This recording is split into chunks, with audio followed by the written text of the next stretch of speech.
On a bright spring afternoon in Oakland City Park, 12-year-old Destiny Williams was doing what she loved most, practicing her soccer moves. The gentle breeze carried the sweet scent of blooming cherry blossoms as she dribbled the ball between the trees, imagining herself scoring the winning goal in the upcoming championship match. Little did she know that this ordinary afternoon would turn into a moment that would shake her community to its core and expose deep-rooted issues within the local police department. Officer Richard Thompson was having a particularly stressful day. 3 robberies had been reported in the area, and dispatch had just radioed about suspicious activity in the park. As he pulled up to the park's entrance, his K-9 partner, Rex, began barking intensely from the back seat. Thompson had been with the force for 15 years, but the past few months had been different. Budget cuts, increasing crime rates, and mounting pressure from his superiors had left him on edge. His usual careful judgment was clouded by exhaustion and frustration. Scanning the park, he spotted a figure moving quickly between the trees. In his heightened state of alert, he didn't see a young girl practicing soccer, he saw a potential suspect matching the vague description from dispatch, individual in dark clothing moving suspiciously through the park. Without following proper protocol or calling for backup, Thompson made a decision that would haunt him forever. He released Rex, his German shepherd, with a sharp command. The dog bounded across the park, covering the distance to Destiny in seconds.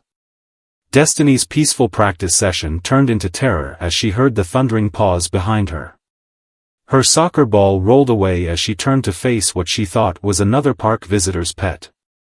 Instead, she found herself face-to-face with a police dog in full pursuit.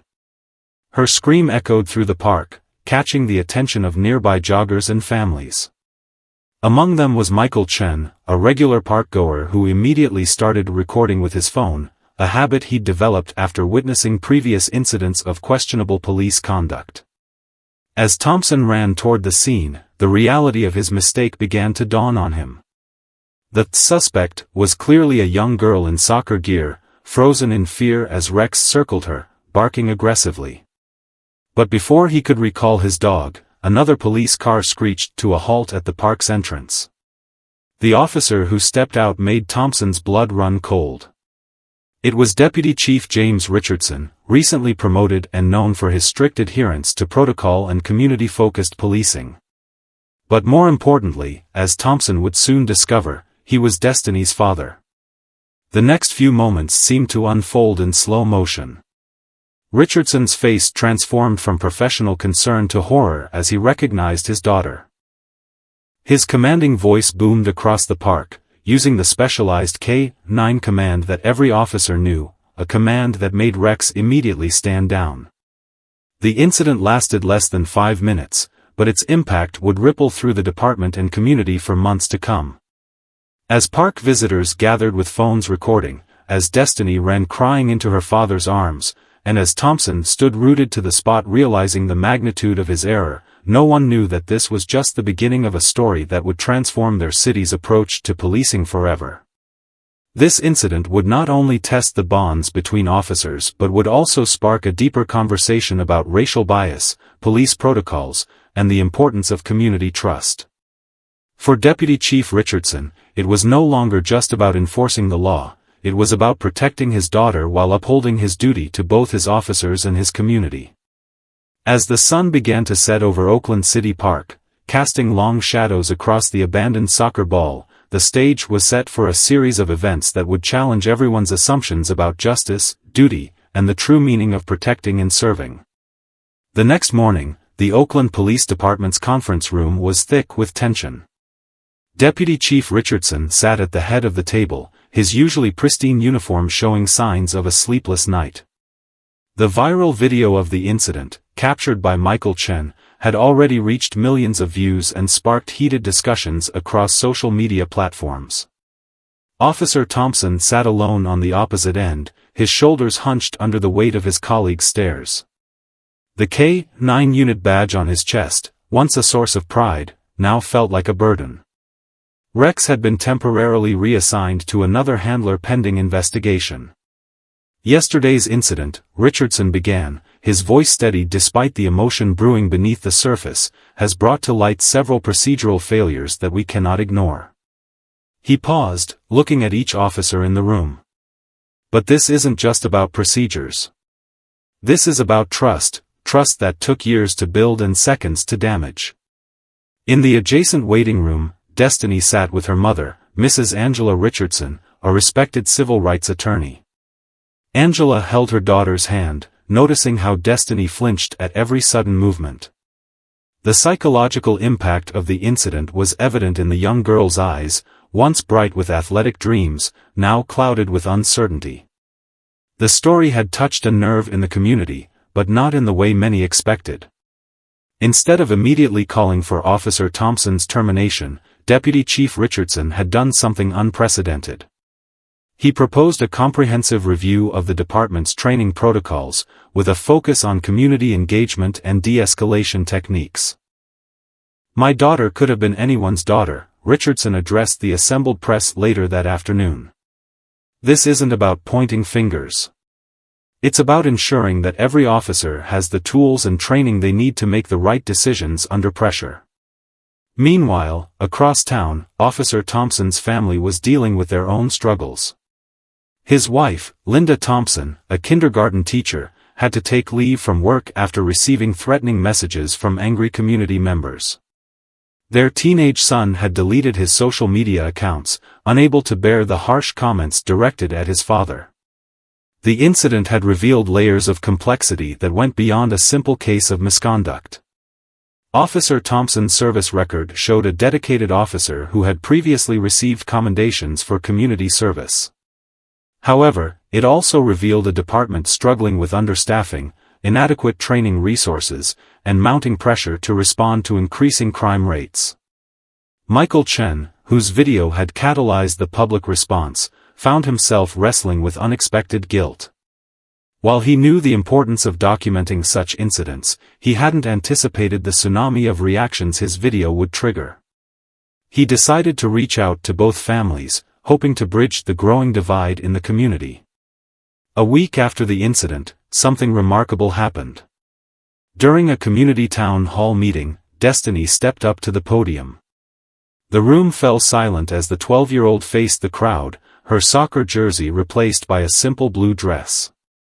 "I was scared that day," she began, her voice trembling slightly.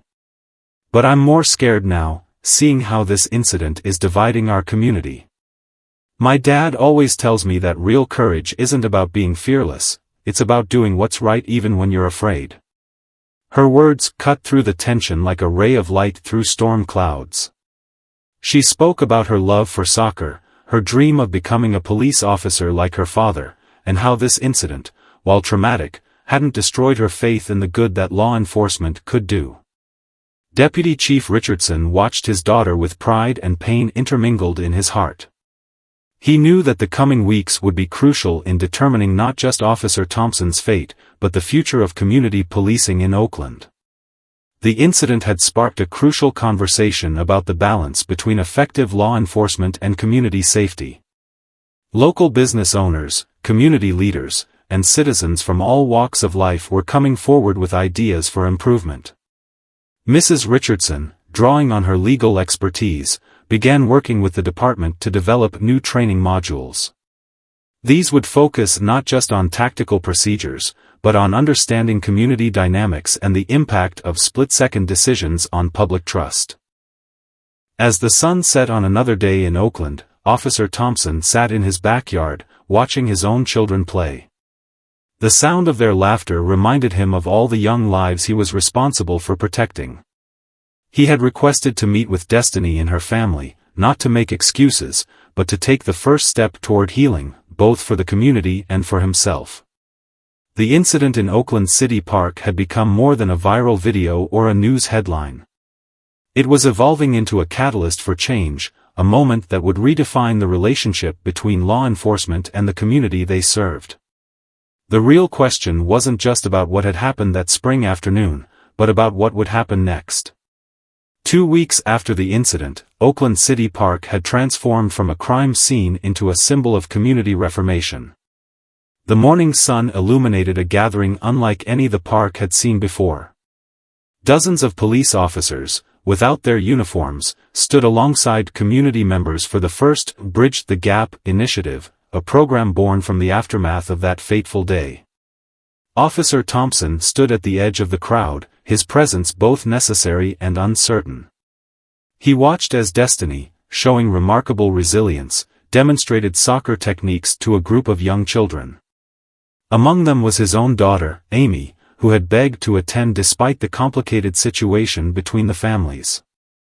The meeting between the Thompsons and Richardsons had taken place 3 days earlier in a private room at the community center. The tension in that room could have been cut with a knife.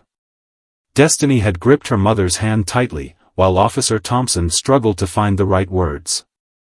"I've replayed that day in my mind 1,000 times, Thompson had said, his voice thick with emotion. "Every decision, every second. I want you to know that the person I was that day, that's not who I am, not who I want to be." Deputy Chief Richardson had listened intently, his years of experience in law enforcement warring with his instincts as a father. His wife, Angela, had remained silent, her legal pad untouched before her, choosing instead to observe the human drama unfolding. Now, as the community gathered in the park, those private moments of reconciliation were bearing public fruit. The Bridge the Gap program wasn't just about police-community relations, it was about seeing each other as human beings first. Michael Chen, whose video had sparked the initial outrage, had become an unexpected mediator. His technology background proved valuable as he worked with the department to develop a transparent system for reporting and reviewing police-community interactions. "The camera doesn't lie," he explained to a group of interested officers and citizens, "but it also doesn't tell the whole story. We need to create spaces where we can share all our stories, all our perspectives." The incident had ripple effects beyond Oakland. Police departments from neighboring cities sent observers to study the community's response. What they found surprised them. Instead of deepening divisions, the incident had catalyzed a unique approach to healing and reform. Angela Richardson had transformed her initial anger into action. Working with police training experts, she developed a new curriculum that incorporated real-life scenarios and community feedback. Officers would now spend time in the communities they served, not just during emergencies, but during celebrations, local events, and daily life. Destiny's soccer practices had become an unexpected hub for these new connections. Other children, initially wary of the police presence in the park, began to see the officers as people who could play, laugh, and sometimes even miss an easy goal. Officer Thompson's K-9 partner, Rex, remained a complex symbol of the incident. The department's K-9 unit underwent a complete overhaul of its protocols, with new emphasis on community interaction and proper deployment procedures. Rex himself was being retrained, with a focus on community engagement rather than just enforcement. The local media, which had initially sensationalized the story, found themselves covering a different narrative. Instead of protests and division, they reported on community dinners where officers and residents shared meals and stories. They captured moments of children learning about police work through educational programs, and officers learning about community needs through direct engagement. Deputy Chief Richardson faced his own challenges. Some officers viewed his response as too lenient, while some community members thought it wasn't strong enough. But he stood firm in his belief that real change required more than punishment, it required understanding and systematic reform. "We're not just changing policies," he explained during a department meeting. "We're changing culture. And culture change doesn't happen through memos and mandates, it happens through relationships and shared experiences." The incident had also sparked conversations within families. The Thompsons had frank discussions about bias, fear, and responsibility. Their daughter Amy's friendship with Destiny, tentative as it was, represented hope for the next generation. As autumn approached, the park prepared for its first community soccer tournament. Teams would mix police officers, community members, and youth players. Destiny and Amy had been selected as co-captains for one of the teams, their natural leadership abilities transcending the adults' complicated history. Officer Thompson had been reassigned to community outreach, a position that initially felt like a demotion but gradually revealed itself as an opportunity. His experiences, both good and bad, made him an effective speaker at police training sessions across the state. The story of Oakland City Park was far from over, but it was evolving into something few could have predicted. What began as a moment of fear and mistrust was transforming into a model for community policing and reconciliation.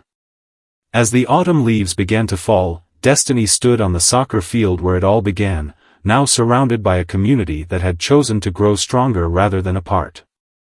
The incident that could have torn the city apart had instead become the foundation for building something new, a testament to the power of choosing understanding over anger, and hope over fear. As winter approached Oakland, the changes initiated by the park incident faced their first real test. The initial wave of community enthusiasm had begun to settle, and the harder work of sustaining meaningful change was underway. The morning frost covered the soccer field where Destiny's team now practiced regularly, their breaths visible in the cold air. Deputy Chief Richardson sat in his office, reviewing the quarterly reports on the new community initiatives. While the statistics showed promising improvements in police-community relations, he couldn't shake the feeling that they were entering a crucial phase. His daughter's nightmares had decreased, but occasionally she still woke up startled by phantom barking. The department faced unexpected challenges. Some veteran officers resisted the new training protocols, viewing them as an overreaction to a single incident. Budget constraints threatened to curtail some of the new community programs. And then there was the upcoming city council meeting, where the entire initiative would be evaluated. Officer Thompson had thrown himself into his new role in community outreach, but the transition wasn't easy. During a recent school presentation, a student had asked him point-blank about the incident with Destiny. The question hung in the air like a heavy cloud until Thompson decided to do something unprecedented. He told the truth, all of it, including his fears, mistakes, and what he'd learned. Sometimes, he told the students, our biggest mistakes can teach us our most important lessons, but only if we're brave enough to face them honestly. The video of his response, recorded by a teacher, went viral for entirely different reasons than the original incident.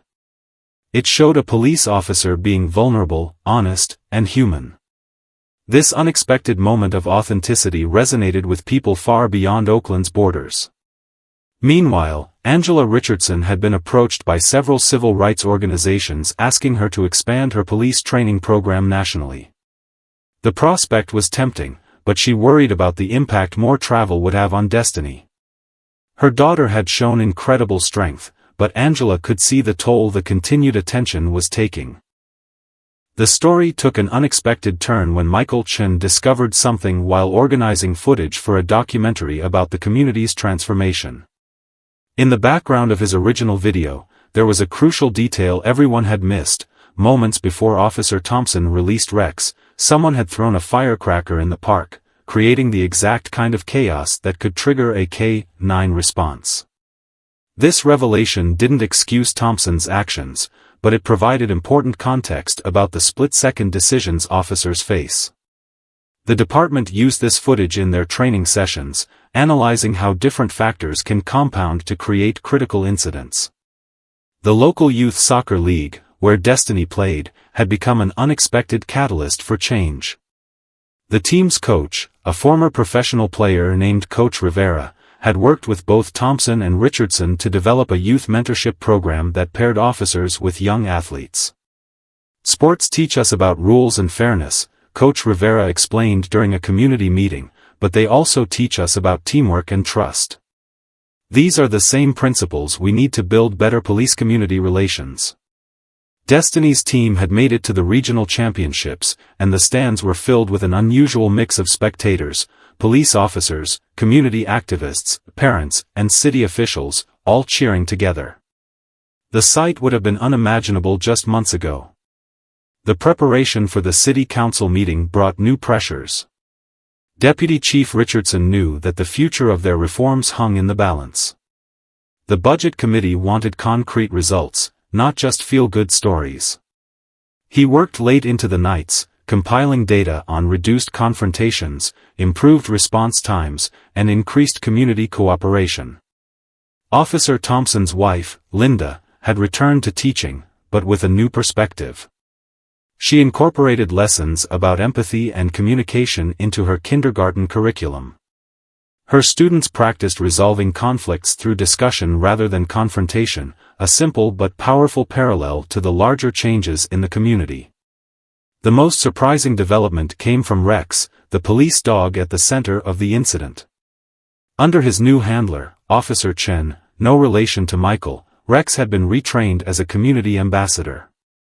The once aggressive K-9 now visited schools and community events, helping children overcome their fear of police dogs while demonstrating the importance of proper training and handling. During a cold December evening, Destiny found herself back at the park, practicing alone. Officer Thompson, who regularly patrolled the area, noticed her and hesitated. Their paths had crossed several times since the incident, but never like this. To his surprise, Destiny waved him over. "Want to try?" she asked, gesturing to the soccer ball. The simple invitation carried the weight of months of healing and gradual trust building. Thompson's clumsy attempts at dribbling the ball made Destiny laugh, a sound that seemed to lift the winter chill from the air. Neither could have imagined this moment during those terrifying seconds months ago, yet here they were, finding humanity in their shared community. The story of Oakland's transformation had begun to attract national attention. News crews occasionally visited to document the progress, but they found something more nuanced than their initial sensational headlines. They found a community actively working through its challenges, acknowledging its flaws, and striving to do better. As the year drew to a close, Deputy Chief Richardson prepared for the City Council meeting that would determine the future of their initiatives. The presentation folder on his desk contained statistics and reports, but he knew their real success story couldn't be captured in numbers alone. It lived in the changed relationships, the difficult conversations, and the daily choices to build trust rather than walls. The City Council chambers buzzed with anticipation on a frosty January morning. Every seat was filled, with people standing along the walls and spilling into the hallway. Deputy Chief Richardson adjusted his tie, feeling the weight of the entire community's expectations on his shoulders. The next 2 hours would determine whether their programs would receive the funding needed to continue and expand. At the back of the room, Destiny sat between her mother and Officer Thompson's wife, Linda. The unlikely friendship between the two women had become a symbol of the community's healing.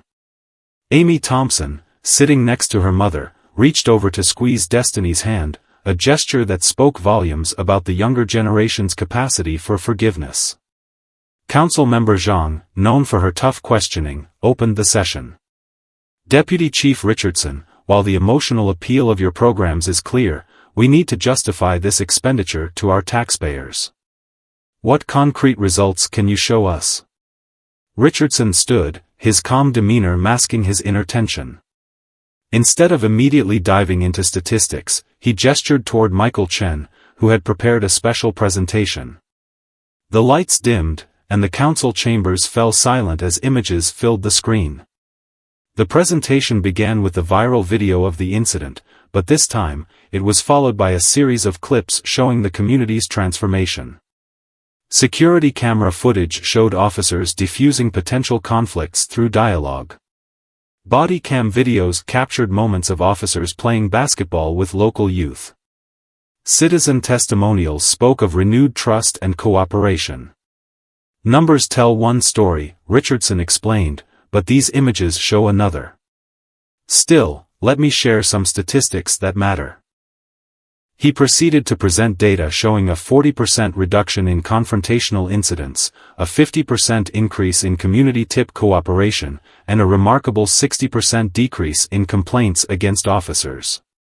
Officer Thompson, now in charge of the Community Outreach Division, stepped forward to present the next phase of their initiative.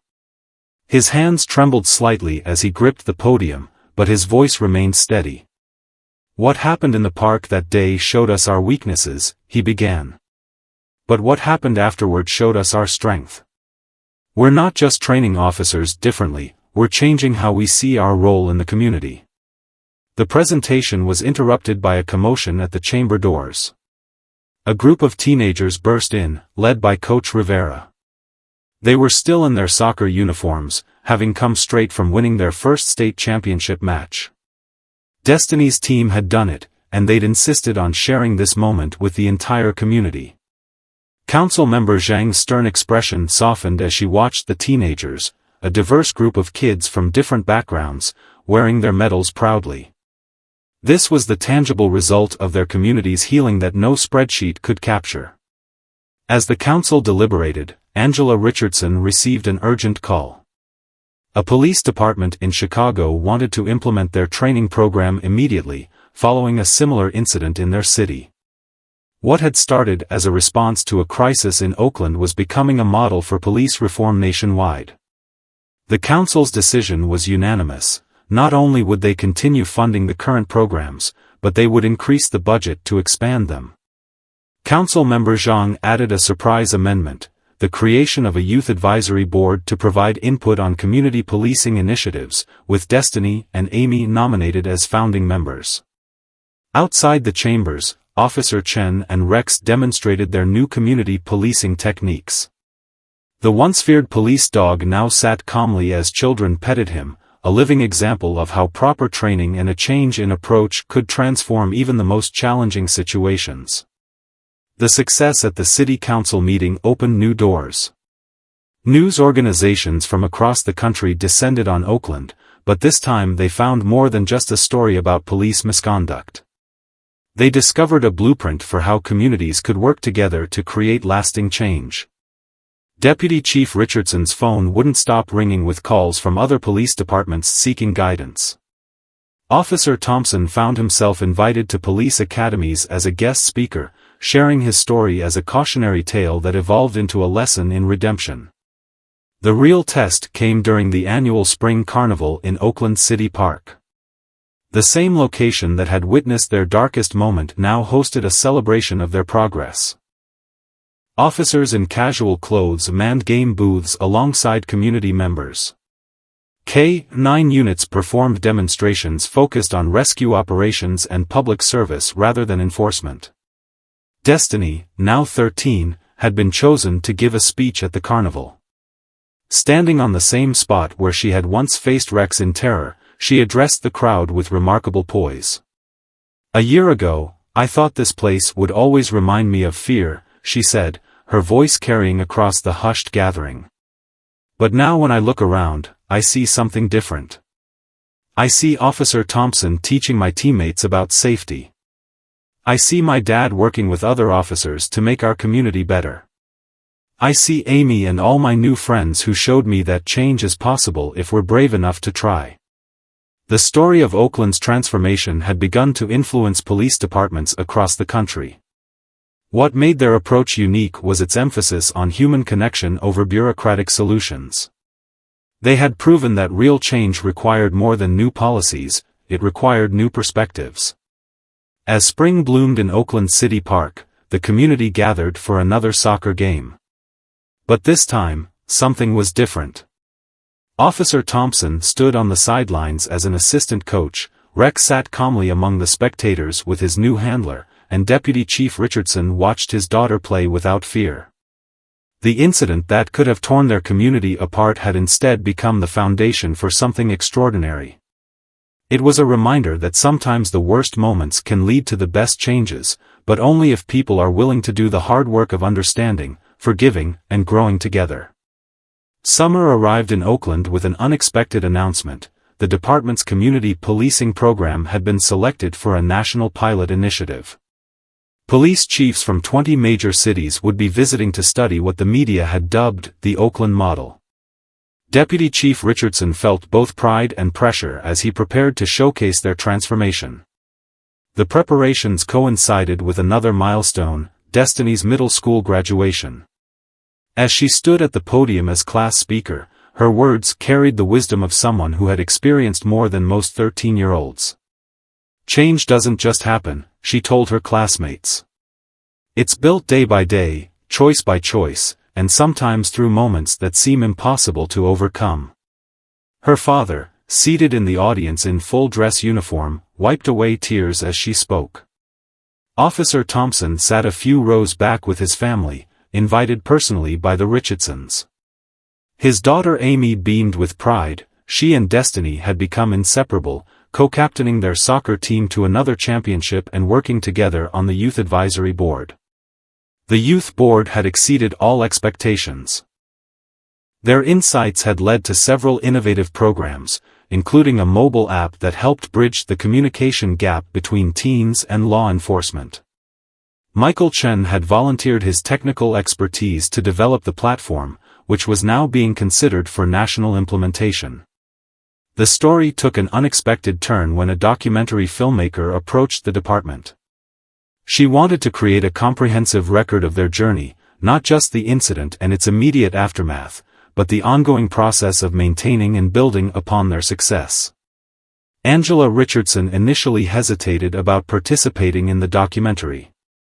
The media attention had finally begun to die down, and she worried about reopening old wounds.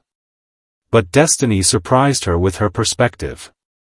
"Mom," she said during a family dinner, "maybe our story needs to be told properly, not just in viral videos or news clips. Maybe it can help other communities heal too." The filming process revealed untold stories within the community. Officer Chen spoke about his journey with Rex, how retraining the police dog had taught him valuable lessons about patience and understanding.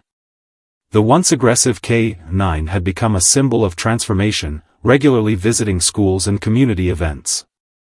Local business owners shared how the improved police-community relationship had positively impacted their daily operations. Mrs. Patel, who owned a convenience store that had previously been a hotspot for tensions, now hosted monthly coffee with cops meetings that brought officers and residents together in casual conversation. The visiting police chiefs were particularly impressed by the department's transparency. Body camera footage was regularly reviewed not just by supervisors, but by a community panel that included both adults and youth representatives. This open dialogue had created a culture of accountability that went beyond mere oversight. Coach Rivera's youth mentorship program had expanded beyond sports. Officers now regularly participated in academic tutoring, art programs, and music events. The barriers between law enforcement and the community were dissolving, replaced by genuine relationships built on trust and mutual respect.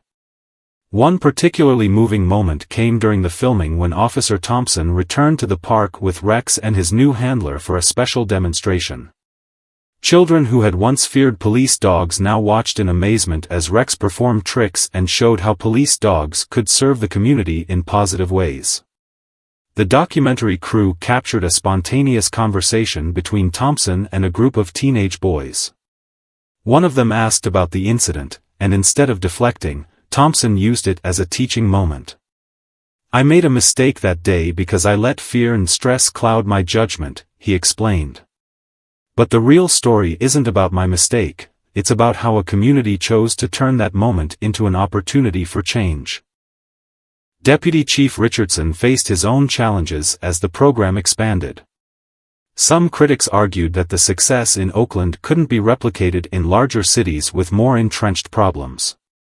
But Richardson had a different perspective. "Every city is ultimately a collection of neighborhoods," he explained during a national law enforcement conference. "And change happens one neighborhood at a time, one interaction at a time, one person at a time." The summer brought another significant development when the state legislature took notice. A bill was introduced to mandate community-oriented police training based on the Oakland model. Angela Richardson was asked to testify, bringing both her legal expertise and personal experience to the state capitol. Destiny and Amy attended the legislative session, watching from the gallery as Angela presented their story. The two girls had started their own initiative, a peer mentoring program that helped other young people process their experiences with law enforcement. The documentary captured a powerful moment during a community festival when Officer Thompson's K-9 unit performed alongside a local youth dance group. The performance symbolized the harmony that could exist between law enforcement and the community, moving many viewers to tears. As summer progressed, the department faced a new challenge: maintaining the momentum of change while adapting to growth. The influx of interested departments and media attention threatened to overwhelm their resources, but the community rallied together. Local businesses offered meeting spaces for training sessions. Retired teachers volunteered to help with educational programs. College students developed new modules for the community engagement app. What had started as a department initiative had truly become a community-wide movement. The documentary's filming concluded with a special evening in Oakland City Park. A year and a half after the incident, the community gathered for the premiere of a short preview. As images flickered across the outdoor screen, showing their journey from crisis to transformation, there wasn't a dry eye in the crowd. The final scene showed Destiny and Officer Thompson walking through the park, engaged in casual conversation, while Rex played with other dogs in the background. It was a powerful testament to how far they had come, and a reminder of the possibility of healing even the deepest wounds. As autumn leaves painted Oakland in vibrant colors, the impact of their community policing model reached far beyond city limits. A major civil rights organization had nominated the Oakland Police Department for a national award in community relations, an honor that seemed unimaginable 18 months ago. However, with recognition came new challenges that would test the strength of their reforms. Deputy Chief Richardson sat in his office, reviewing an urgent email from Chicago. Their police department had implemented the Oakland model but was struggling with resistance from veteran officers. They needed guidance, and fast. As he contemplated his response, a knock on his door revealed Officer Thompson. "Chief, we might have a situation," Thompson began. The local news had uncovered body camera footage from the day of the incident that hadn't been previously released. The footage showed moments before the park incident, including circumstances that provided more context about Officer Thompson's state of mind that day. The discovery sparked fresh debates about transparency and accountability. Instead of hiding from the controversy, Richardson made a bold decision: they would hold a public forum to discuss the new footage and its implications for their ongoing reforms. The community center was packed on the evening of the forum. Destiny, now 14 and growing into a confident young leader, insisted on attending. She sat in the front row with Amy Thompson, both girls wearing their soccer team jerseys, a subtle reminder of how their friendship had become a symbol of reconciliation. The new footage revealed that Thompson had received 3 threatening calls during his shift before the park incident. The stress of these threats, combined with the department's understaffing issues at the time, painted a more complex picture of the factors leading to his decision. "This doesn't excuse what happened," Thompson addressed the crowd, his voice steady. "But it shows why our new protocols about officer mental health and stress management are so crucial." The honesty in his words resonated with both officers and community members. Angela Richardson, who had been traveling the country helping other cities implement similar reforms, shared how Oakland's experience was helping prevent similar incidents elsewhere. "We're not just fixing what went wrong," she explained. "We're creating a new model of what can go right." The documentary about their journey had begun screening at police academies nationwide. Its impact was immediate. Cadets were learning not just procedures, but the human cost of split-second decisions and the value of community trust. Officer Chen and Rex had become ambassadors of change, traveling to other cities to demonstrate their community-focused K-9 training methods. The transformation of their K-9 unit had become a case study in how specialized police units could be reformed without compromising effectiveness. The Youth Advisory Board, under Destiny and Amy's leadership, had expanded its influence. They organized a statewide conference where young people from different communities shared their experiences and ideas about police reform. The event attracted attention from education experts who saw it as a model for youth civic engagement. Local businesses reported improved relationships with law enforcement. Mrs. Patel's convenience store, once a symbol of community police tensions, had become a hub for positive interaction. Her Coffee with Cops program had expanded to other neighborhoods, creating informal spaces for dialogue and understanding. The success brought unexpected pressure. Other communities wanted to replicate their results quickly, but Richardson insisted there were no shortcuts. Real change takes time, he explained during a national podcast interview. It's about building relationships, not just implementing programs. Destiny's soccer team had qualified for the National Youth Championship, but the real victory was in how the team reflected their community's transformation. Players from different backgrounds, including children of officers and those who had previously feared the police, played together seamlessly. The morning of the championship game brought another surprise. A famous professional soccer player, having heard about Destiny's story through the documentary, arrived to show support. The player shared her own experiences with law enforcement and praised the community's efforts to build bridges. During halftime at the game, Michael Chen unveiled the latest version of their community engagement app. The updated platform included features suggested by youth board members, making it easier for young people to communicate with law enforcement while maintaining appropriate boundaries and safety. Officer Thompson's role had evolved beyond community outreach. He now led training sessions for officers nationwide, sharing his story as a cautionary tale that transformed into a lesson about growth and redemption. His honest acknowledgement of his mistakes and commitment to change had earned him respect from both colleagues and critics. The state legislature's bill incorporating the Oakland model into police training requirements passed with bipartisan support. Angela Richardson's testimony had been crucial, particularly her ability to bridge the perspectives of law enforcement, civil rights advocates, and community members. As autumn progressed, the department faced a new test. Budget constraints threatened some of their newer initiatives.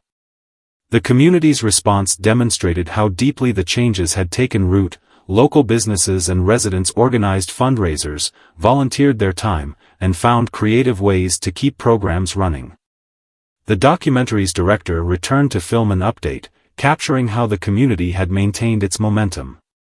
She found something unexpected. The story had evolved from one of conflict and reconciliation to one of ongoing innovation and growth.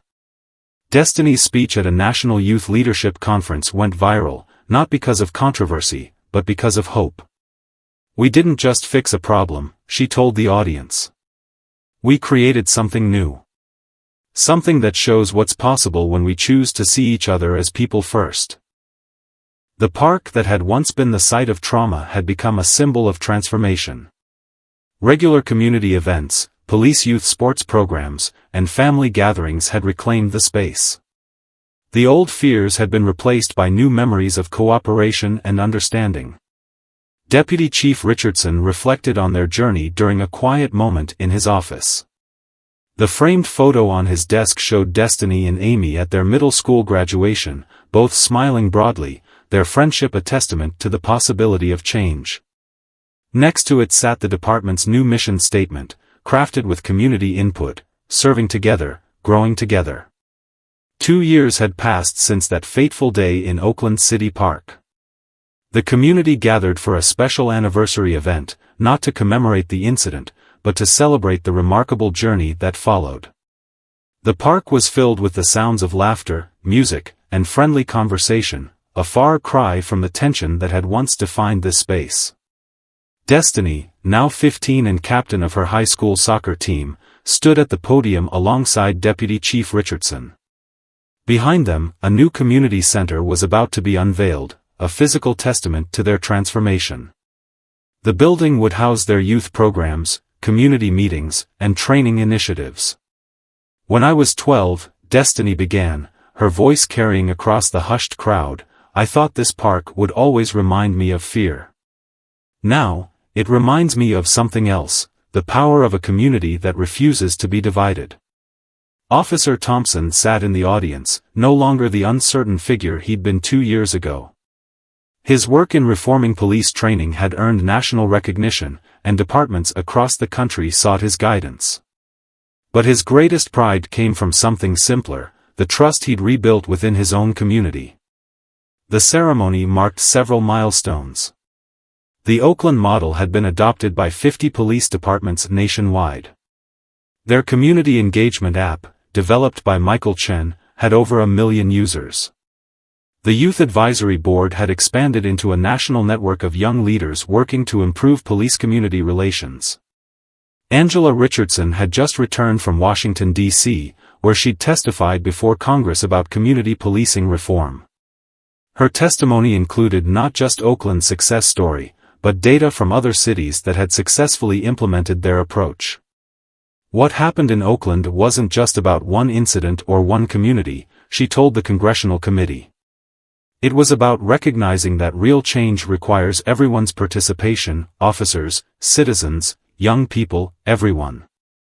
The documentary about their journey had won several awards, but more importantly, it had become a mandatory part of police academy training in multiple states. Officer Chen and Rex still made appearances in the training sessions, demonstrating how proper techniques and community engagement could transform even the most challenging aspects of police work. Mrs. Patel's convenience store had become a model for community police partnership. Her Coffee with Cops program had spread to stores nationwide, creating safe spaces for dialogue and understanding. She'd even been featured in a national business magazine as an example of how local businesses could contribute to community healing. The youth soccer program had evolved into something bigger. Coach Rivera now oversaw a national sports-based mentorship program that paired officers with young athletes. The program had proven particularly effective in communities struggling with police-youth relations. Amy Thompson and Destiny's friendship had inspired a peer mentoring program that helped other young people process their experiences with law enforcement. Their story had become a symbol of hope, showing how the younger generation could lead the way in breaking down barriers. The new community center represented more than just a building. Its design had been a collaborative effort, with input from officers, residents, and youth board members. The facility included meeting spaces, recreational areas, and a state-of-the-art training center for the expanded K-9 unit. Officer Thompson's K-9 training program had become a model for departments nationwide. Rex, now retired from active duty, spent his days as a therapy dog, helping children overcome their fear of police dogs. His journey from a source of fear to a symbol of healing paralleled the community's own transformation. Deputy Chief Richardson had received numerous offers for promotion and positions in larger cities, but he chose to stay in Oakland. "This isn't just my job," he explained during the ceremony. "This is my home, my community, and these are my people." The ceremony included a special moment when the original viral video was played alongside recent footage of community police interactions. The contrast was striking: where there had been fear and mistrust, there was now cooperation and understanding. The images served as a powerful reminder of how far they'd come.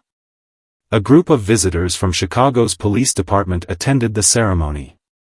They had successfully implemented the Oakland model and came to share their own story of transformation. Their presence highlighted how the ripple effects of one incident had created waves of positive change across the country. The Youth Advisory Board presented their latest initiative, a curriculum for schools that taught students about their rights and responsibilities while fostering positive relationships with law enforcement. The program had already been adopted by several school districts. As evening approached, the ceremony transformed into a community celebration. Officers and residents shared meals together, children played soccer with their police mentors, and the K-9 unit performed demonstrations that drew applause rather than anxiety. Destiny and Amy, now high school freshmen, had organized a special performance. Their soccer team, joined by officers and community members, performed a choreographed routine that symbolized their journey from division to unity.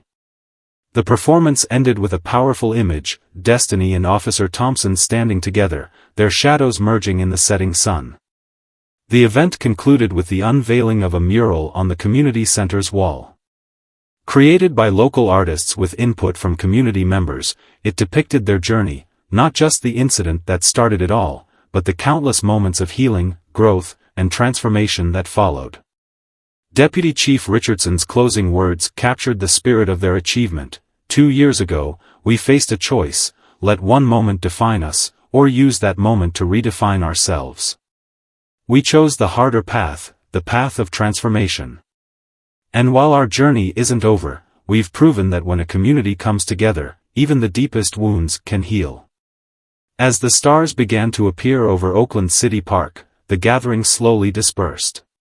Families walked home together, officers chatted with residents, and young people planned future events. The park that had once been a flashpoint of tension had become a symbol of possibility, a reminder that even the most challenging moments could lead to positive change. The story of Oakland's transformation continues to inspire others, not because it was perfect, but because it was real. It showed that true change requires more than policies and programs. It requires commitment, courage, and the willingness to see beyond differences to our shared humanity.